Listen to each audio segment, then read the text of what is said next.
Very warm good afternoon to everybody. A difficult session to start with post-lunch.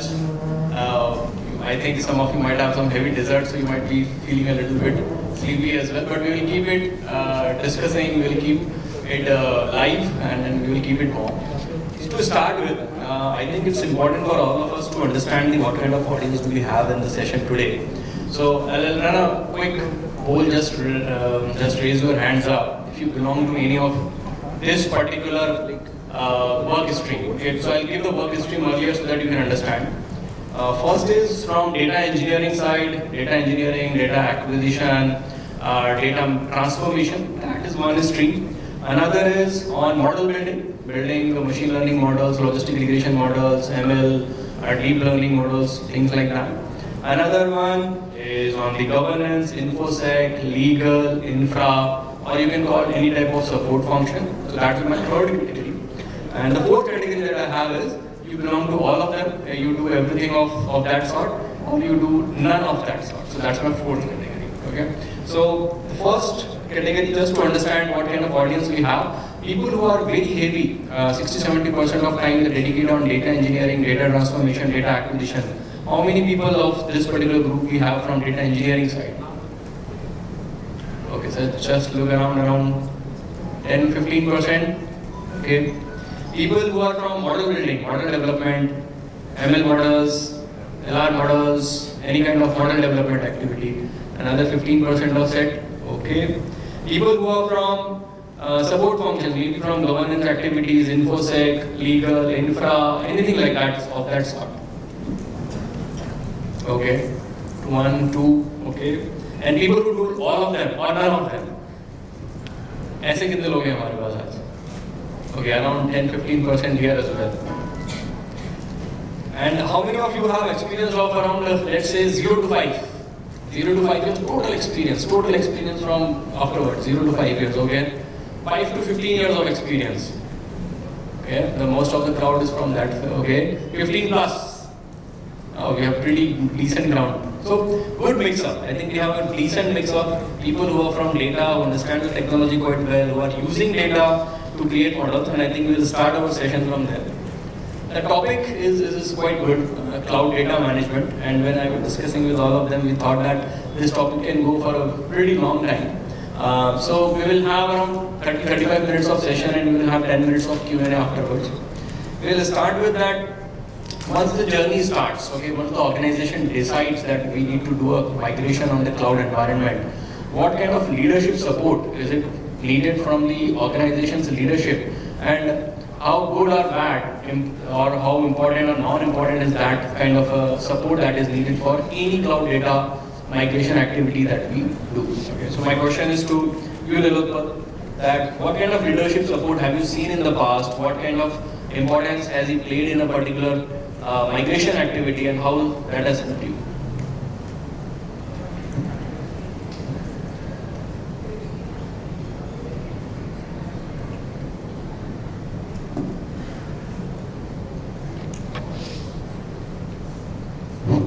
Am I audible? Okay. Yeah. So the important thing is, obviously there needs to be top level buy-in for a cloud transformation to kick off. Otherwise the discussion can happen, finally it doesn't go anywhere.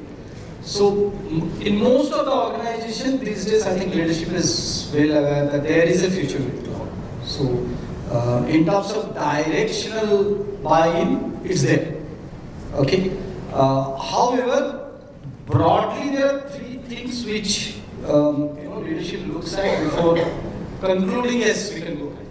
Okay, and not in the order, but I'm just saying that there are three areas where leadership looks at different KPIs and metrics before deciding yes, we are ready, or we can take the decision of going to cloud. Now, before telling that, I would say from a very practical experience, not that even when you go in future, not that everything will move to cloud. Let's be very clear, right? That with a wave of cloud, not that every application will move to cloud. Some of the core systems would still remain on, right? So three things is, one is, the first thing that comes to is security, information security. how secure would be the environment and the data. So because when we are talking about cloud hosting the data. So one thing which has become very clear, we have taken multiple paths, but then finally one thing has become very clear that we need to have our own cloud. It needs to be a private cloud. No one in the BFSI industry wants to, take the risk of putting into a hybrid or a public cloud. And that's, I think, kind of out of question. It has to be private cloud, right? So that is one major thing where InfoSec comes in and ensures that the data is completely within the ecosystem of the organization. Nothing moves out. Then there are a lot of weightages given how the PII data is stored, and so especially after this, data protection bill, so much of discussion going on that. It is recommended that the PII data is encrypted. Okay. The third thing is data sharing needs to be consent based. I mean, you can't give all data to everyone. Okay. So these are some of the things. Then one is the organization perspective. Then there is regulator based on the industry that we operate. Regulator also has certain guidelines on operating things out of a private tenant. So for example, broking industry is guided by SEBI. So SEBI also has their guideline on the applications that are hosted on cloud, what are the rules that needs to be applied. And there is absolutely no compromise in that. There is audit happens and you give all those information, right? So one is the security aspect. The second thing is, in fact, that is at the beginning, we need to be very clear what use case we want to operate from cloud. As I said, everything will not be on cloud. So the approach would be that instead of starting big bang, you take certain use cases of, it could be AI use cases or ML use cases or what, where the data movement is happening iteratively, right? So use case driven approach is more recommended, and that is what the top level wants to see. You can't take a big bang approach and say that everything I'll move into cloud from day one. So that's the second point. The third point is obviously after this cost. As I said, not in the order, but cost. Because it has happened a lot of times that the organizations went on cloud and then the cost bumped up. And we all live within a cost parameter. None of us can say I will spend infinite, right? So there are a couple of things that needs to be noticed upon that when you are in on-prem. I'll talk about data ingestion from source system to data well, right? Now there's a hardware cost and there's a software cost. The ingestion cost is minimum when you are on-prem. But when you move to cloud, the ingestion cost comes up, right? So we need to be very clear that the OEM is giving what is the total TCO cost and what all things are included. Because after it comes, when we get the costing, this was not included. And then that pumps up. So it needs to be very clear that what is the cost happening in cloud in terms of 3-4 broad parameters. What is your infra hosting cost? You spawning a VM or whatever. Second is that the software components that you are taking to solve the problem. What is that cost? The good thing is all of this is a monthly pay-per usage. You get an invoice. The third most important thing is download and upload. What is the cost that is coming on data? Because that can go haywire if you are not conscious about it. So I would say broadly this, and then the tech team and the analytics team who is going to use the environment to start the use cases, they need to be trained when it's an unlearning and then learning. Okay, so after all of this, the human resources needs to be good with training to adapt to this environment. That's broadly what it is. Absolutely. I think a lot of us have adopted the cloud environment, but when it comes to the performance versus cost optimization, it opens up Pandora box. So from your experience, Jay, what kind of cloud optimization activities you have seen? Have you dealt with this kind of a trade-off that the cost is higher but the performance is better, and how have you managed that kind of a trade-off? Yeah. think that's a very good question, right? If you see most of the organizations, I think since last 3 years, most of the organization has moved to cloud, and of course, some workloads are already running on on-premise or private cloud. But now the cost part, if you don't manage it, of course, it will start giving you surprise too, and your CFO definitely will call you, hey, what's happening, right? Okay, right? So typically in the cloud cost optimization standpoint, and this is the now focus area from the CIO and CFO's perspective, because there is as a part of the digital transformation of the most of the organization is moved on to the cloud, right? There are typically, if you see on the processes side, right, there is a set governance processes which has been placed. If you see a very sophisticated what is like FinOps process, where we put finance, business, and technology together and put some guardrails around that, right? Now, if you see from that standpoint, it's easy. It's not easy to implement, right? But if you put down the steps, right, in terms of the optimization lens, right, categorize the different projects for workloads which are running function-wise. Okay, these are the workloads which are running on my cloud, and you mentioned data ingestion, which is the heavy cost, right? In terms of once you move it to the cloud, categorize those project-wise or function-wise. What are the workloads that you are running, right? Second, see that what are the instances that you are running. Either it's pay-as-you-go, reserved instances. There are multiple techniques where this all cloud people are offering, right? But you need to see based on the workloads and the use case, which is very much important, right? If your use case is there, which is not on demanding, right, you can go for some kind of reserve. If there is a sudden peak, let's say month ends and all these phenomena, you can go for on-spot instances where suddenly that phenomena goes down, your billing comes under that, right? That's one.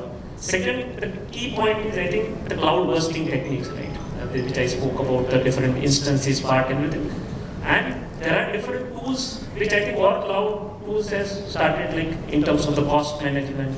Azure is having Azure Cost Explorer, AWS is having a cost management tools are there, which gives you what are the billings which are happening, which workloads are consuming more in terms of your billing. So this is something, the governance process, and now probably every organization has started seeing in that lens from the cost optimization standpoint, right?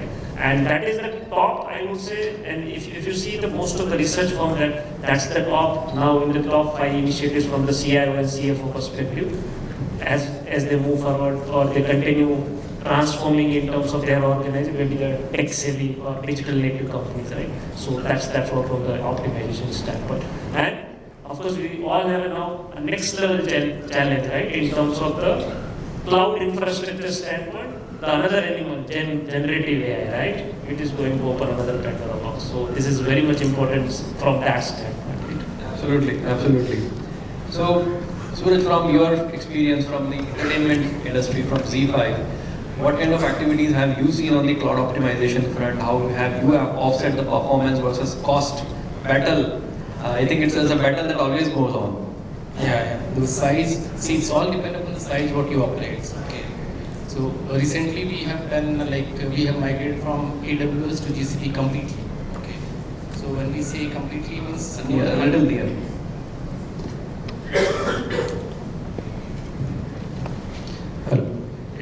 When I say completely, that means end-to-end migration from AWS to GCP. Okay. See, the key important thing what we have understood, it's basically the design.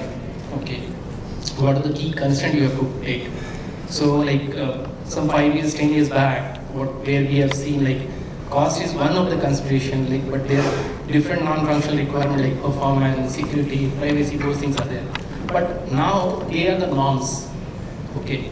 You can't get rid of that. Okay. That should be designed whenever you design a say for example a landing zone where you are going to put a data platform or maybe any services. Okay.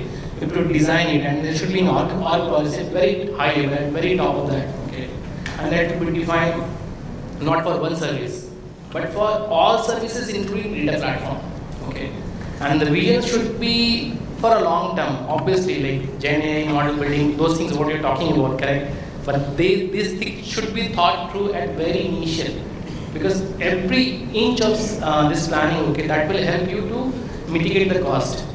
So cost obviously is a design constraint which we have considered, okay, by planning that, okay, because our cost is enormous, okay, because the size of the data, scale we operate in petabytes, okay, and say 100 petabytes we operate in, okay. We operate in something like on a daily consumption side, you can say something like 5 petabyte of query, people query onto the data platform, okay, with around 120K query per day, okay. So when for data platform perspective, I will say like you should understand on the cost, you should understand what will be the fixed cost, what will be the variable cost whenever you design it. You do a lot of things, what Jay has said, like you can think about like what you do, like committed costing stuff, okay. Then do about the serverless services, managed services. That you need to consider, but in a bundle you need to understand what will be the fixed cost, okay, for 1 year down the line, okay. So that whenever you present to your board, AGP, okay, you should know this is the fixed cost of what you are going to offer. And that's very important whenever you design any data platform. Very, very well said. So if you start the journey of the cloud migration, the first is the leadership support that you need, that we discussed a little bit. Then we talked about the cost versus performance benefits. Then the third aspect that even I have seen in my journey is on the resource development. So Asan, we want to know from your experience that once you have started the journey towards cloud migration, how have you developed your internal teams, external teams, how have you got your people on board? There is a whole lot of training which is required. So how have you managed that in your cloud data world? So broadly, you have to focus on 3 things. One is that you need to motivate your existing teams. So you need to clearly communicate what are your benefits and how it will benefit the unit and the team or the organization at large, and how it helps them in their own career progression. Because when it comes to cloud and in terms of in the context of banking, our technologies previously was SAS SQL mostly. That's a huge pivot for old resources to make, right? So motivating those benefits, you need to reward progress, and so that's one. How do you address resistance, right? So that is where your leadership comes in. That you talk to your existing teams, understand what their concerns are, right? Address those concerns, and the third is how do you bring in skill into the team? So that is on 2 parts. One is you do upskilling within the team. That's where your training vendors come in. The other aspect is lateral hiring. So you need to bring in quality talent from outside and then focus on cross learning within the teams. So broadly, then you can hope that your migration activity will be successful. And so the large organizations that I have seen in the past, there was a dilemma that can we move towards the cloud environment, what about data security, how the data will be governed, and I think that's where Nilupal, you touched that every organization is moving towards a private version of the cloud. They are not moving everything on the cloud version of the cloud provider as such. So coming to you, Jay, from your experience, what have you seen on the governance and the security aspect? That what kind of security has been built around the cloud data that you have? What kind of governance modules have been developed around it? So I think governance, which I spoke, right, more from the optimization standpoint of course. Security, definitely, if you see the overall cyber security standpoint, spend has been increased in all the organizations. That seriousness started coming, and thanks to kind of, we kept on saying democratizing the data, right? That comes with the cost, and that is the cost that we are paying in terms of the security challenges, right? Okay, so that's the one of the thing. From the security standpoint, of course, there are different standards are there, and of course, from the BFSS standard, the regularity is the one of the main thing, right? And you see there are a lot of companies are in the news, of course, for wrong reasons, right? In this KYC norms and everything, right? Okay, that's where then touch wood. If you say the India, from India's standpoint, is the best regulator which we have in the form of the SEBI, in the form of the RBI and everything, and they ensure that our data is safe, right? Okay. there are different mechanisms which customers So are. we have people from IDFC, we have people from ICICI Yes. Securities and myself L&T Finance. Ask us about the regulators and we will go on and on about it. I think that's what I'll probably hand it over to Rilapal to see that what's his reaction on this. I think, the regulator in all sectors, whether it is IRDA, SEBI or RBI, I think they are way ahead, okay, in terms of what's happening. And they have a very strict monitoring, they are monitoring, make no doubt in that, right? And they are using all the advanced tech analytics stack to monitor, okay. So therefore, if we are not on top of our toes, things will happen. I mean, you've seen in the news what's happening. So it's very clear the regulator knows what's happening, right? And if there are shortcuts happening, that also is probably known to the regulator, right? So therefore, don't think in the industries that we are operating, the sectors we are operating, we have any shortcut to avail, especially with respect to regulatory things and customer data. Okay, there are huge implications, and the kind of reporting that the regulator has started asking, if you look at last 1 year or maybe it started from COVID time onwards, it's immense, right? And from batch, from 7 days it has moved to there is 1 day. This now. The industries which we are operating, it could be a matter of time where things are asked real time, and hence the entire paradigm of the tech landscape, analytics landscape has to change, not just because you have to serve the need of the regulator. There is no way around, and hence it's the investment to new technology, new analytics stack, and upskilling of resources is needed. That's what. For all data leaders, we have a task in hand in terms of rescaling, keep on, and then of course there are new threats in the form of the cybersecurity standpoint, and these new threats are coming, right? So all the data leaders which are sitting here, right, we have a big role to play in terms of the data. We keep on saying data is oil, but it's not easy to churn the oil, right?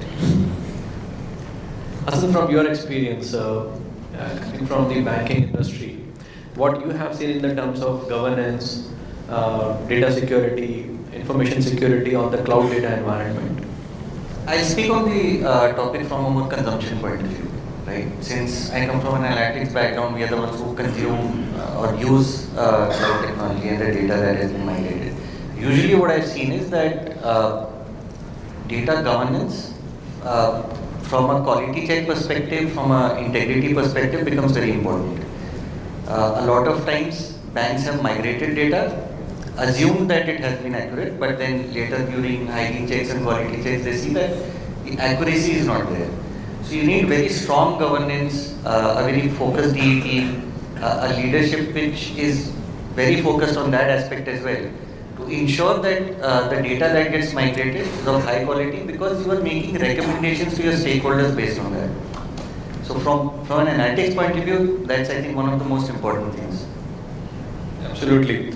I think the power of the data lies when it is absolutely in the usable format, when it is available for the end users to consume on their own, and at the same time it is properly governed and securitized as well. So Suraj, from your experience on this data lake building or putting the data on the cloud environment, democratizing the data, what kind of challenge have you seen in governing this data as well as democratizing it as well for the bigger audiences, bigger people set? Sure. So I touch upon this again on the consumption part, okay? Because since we are already GDPR compliant, correct?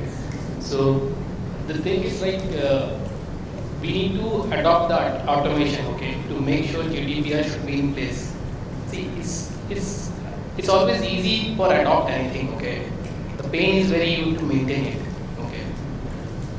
That's the main key point I want to make, because when we operate, we see customer are coming with some stuff like, okay, we don't want to keep the record, just delete the record. And that request sometimes go to 80K to 8 million also, okay. Like ad ID, whatever it we consume, okay. They don't want to keep those stuff. So cleaning those stuff, I don't invest manpower over there, okay. But keeping those stuff, okay, keeping this GDPR, keeping this data privacy, okay, maintaining that will be a challenge, okay. Again, cost implications are there, and you can't have a human error because of the synergy what we are seeing around, okay, the compliance what we are seeing around. To maintain the compliance and making sure like we are 100% compliant, we have to do that.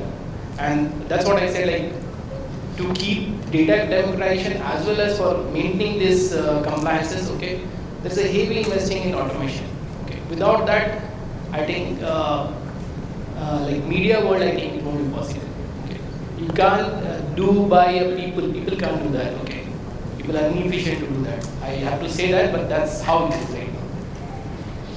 Very well, very well. So moving on to the other part of the story, that once let's say the data is available in the cloud environment, what kind of models you can build on top of it, what kind of analytics you can do on it. So Hassan, to you on this part, that what kind of benefits have you seen once the data is available in a cloud environment? What kind of AutoML activities, MLOps that has been going on? Have you seen any experience or any benefit on the traditional methods of model building? Okay.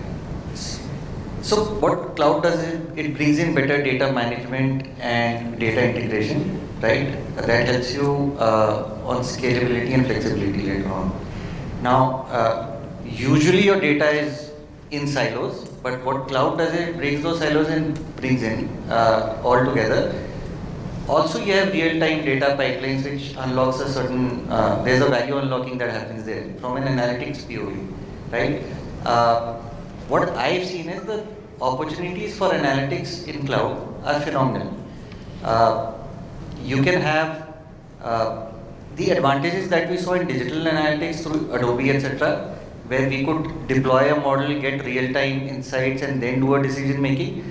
Then that becomes possible for other analytical solutions as well. You could have triggers which are real time. Somebody say pays a booking amount to a builder and you can immediately cross-sell your home loan. So very basic analytical solution. This used to previously go batch-wise or at a T+1 data. But your customer delight comes in when it's almost real time, right? Something like what we did at HDFC Bank, I mean, the data science team is here, Kaushik is here.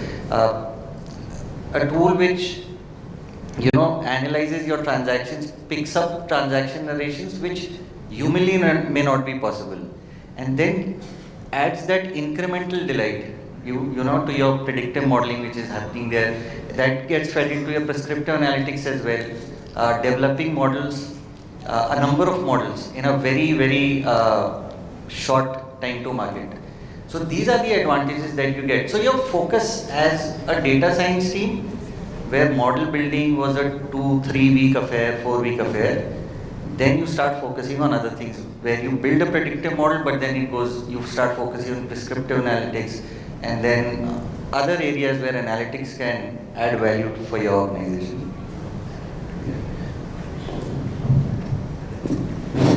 One other, and I think he mentioned, but still, the MarTech tools like Adobe, which just comes, it has really helped us to collect the clickstream data. So therefore, we have moved, slowly we moved from a push model to a pull model. What I mean by that, now you don't need to, okay, the customer might have a propensity to buy this product versus the customer was looking for this product in the website or app, the customer dropped in there, therefore you reached out to the customer with the intent the customer has shown. Absolutely, I think the perspective is changing. The way we were very reactive towards the customer demands, with this kind of model building available, we are moving towards a proactiveness. Even I have seen a couple of examples coming out that once we create a lot of logistic regression models and the day is old world, but now the same activity of a model building, putting it into the deployment, production environment, they goes very fast. With the auto ML happening in the place, then you have got ML ops for the governance of the model and regular testing of the model. These kind of activities have been expedited to a greater extent. So onto you, Jay. What kind of benefits have you seen in your organization by using this ML ops and auto ML functionalities of the cloud? So one I think you mentioned about the from reactive to proactive, right? That's one thing. Nilotpal mentioned about reaching out customer immediately, right? That's of course from the customer experience standpoint, of course it matters, right? And that's what the as analytics or data leader, we try to find what's the dollar value that is coming out of any investment, right? We keep on getting these questions from all the leadership team, right? And that's the common smile on all the leaders' face, right? Okay. One thing is from this agility, that's what I think summarize everything in terms of the agile, okay, and reacting fast towards whether you call it a business requirement or meeting the customer demands. I will summarize in that 2 points. I think that's where this cloud has definitely helped us a lot.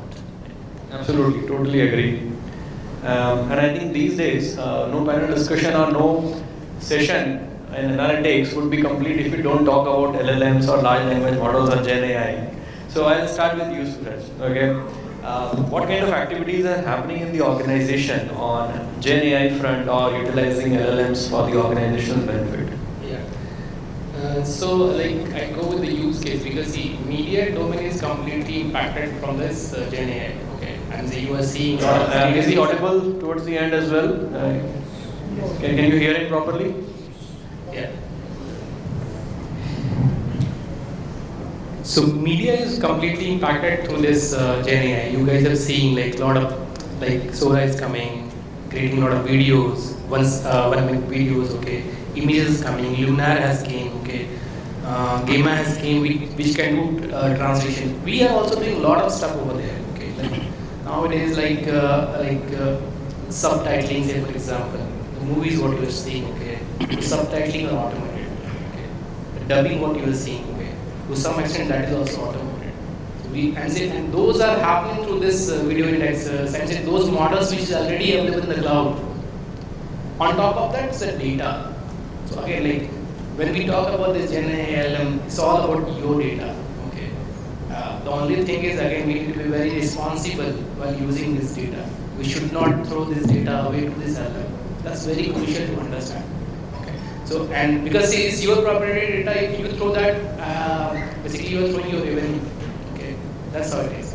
But yeah, there are a lot of use cases what we are solving, subtitling, dubbing, even for marketing, campaigning, what we are doing with our own tools, okay, like media-based marketing, what we are doing.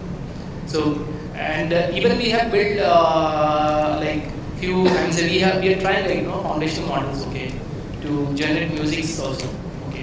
Those are also working, but those works are going on again. Those are based on our data.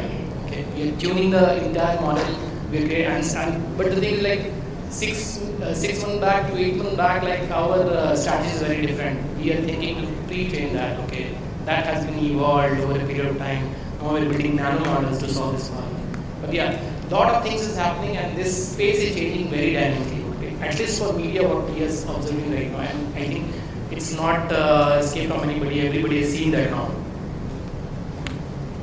Absolutely.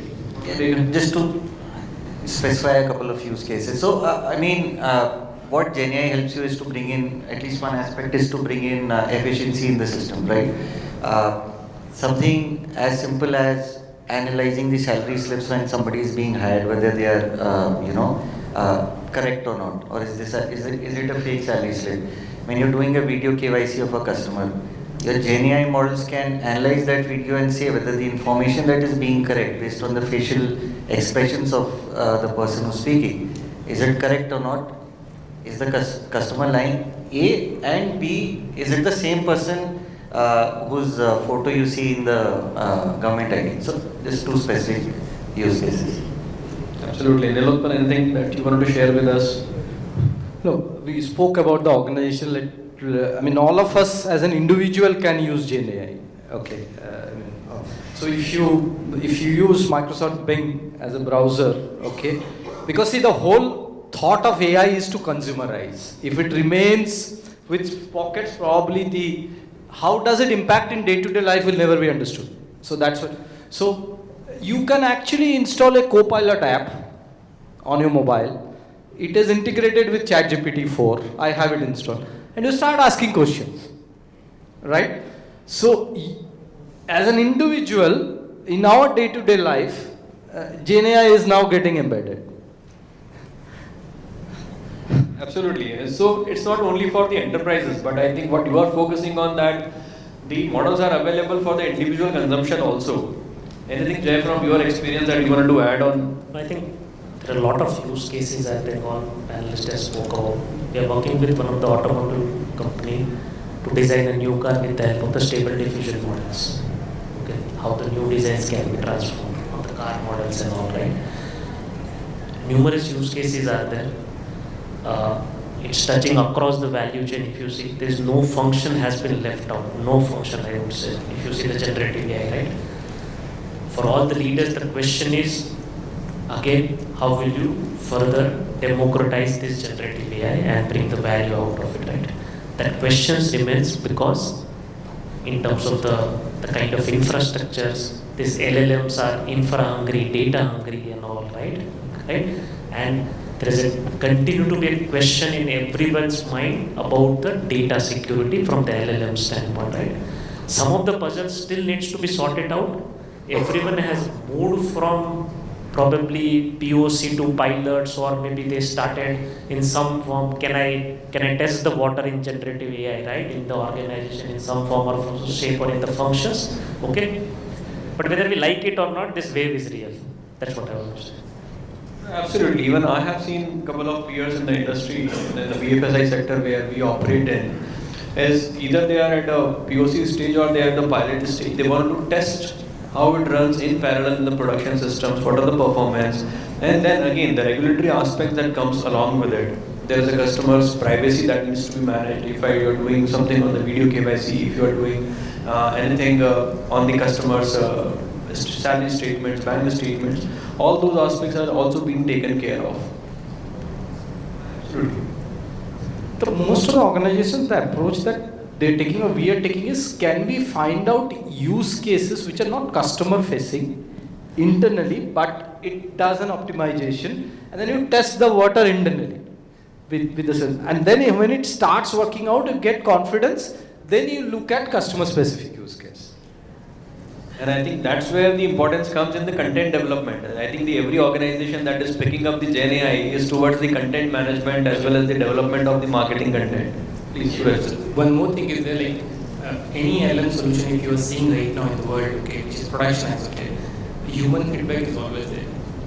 None of the single solution is there in the market which is without human feedback in loop. Okay, it's not there. They are not there. They are at very early stage. Okay, and there are a lot of things need to be do. A lot of engineers are needed. Okay, to do this stuff. Okay, but again, like what he said, responsibility is very much important.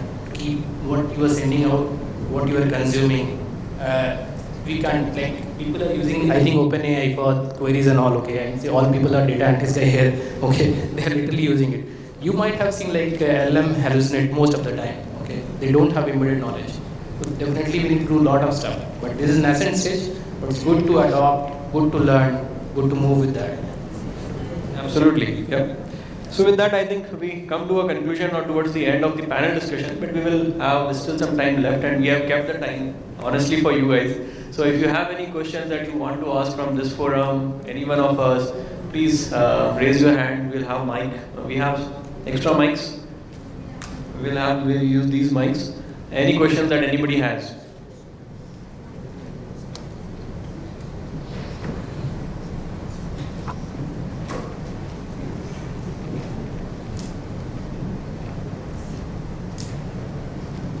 Hi, I come from the BFSI sector, and my question is related to LLM. Any use case that you are using currently where you send out data to the LLM and get some analysis done? Because in our case, my experience is my data security and compliance doesn't allow any data to be shared with the LLM. So is there any use case, any regulation that allows to share data in some format to the LLM to get some analytics done? The answer is no. In my organization also, I face the same thing. Nothing to be sent out. Okay. The path that we are taking is we have our own landing zone, and we, use Microsoft's opening capabilities. And basically, what we are trying to do is that if let's say I have some queries about some, I'm just giving an example to you about certain leave policy. Just giving an example to you. The whole idea that we are going ahead with the repository in which the app or the AI will query, the information is within the organization. Okay, because as he said, there are still question mark when I'm sending out something, how much is secured, all of this is still floating around. Okay, so therefore you have the training of the model with the repository, the information available within your organization. I think that is what mostly happens. So I'll add another flavor to this. Okay, even what I have observed is there are two aspects while using LLMs in an enterprise environment. You guys use it, OpenAI on our mobile for our personal use. That's okay. That nobody bothers about it, right? But when it comes to enterprise, where the data of the customer is of paramount importance as well as heavily guarded, two things. First is the data security in the data transformation, okay, or the transition.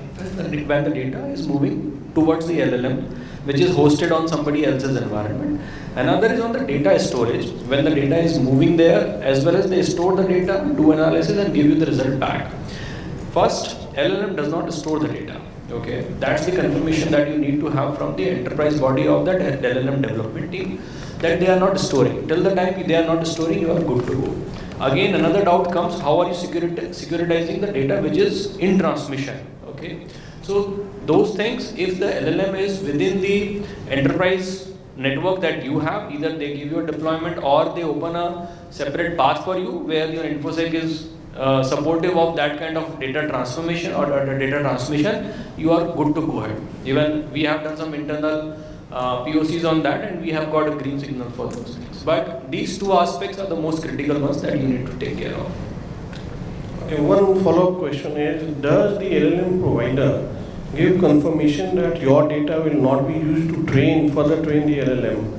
Because that is again one aspect which is regulated, that my customer data should not be used for the further training of LLM. So in this scenario, how are you managing things?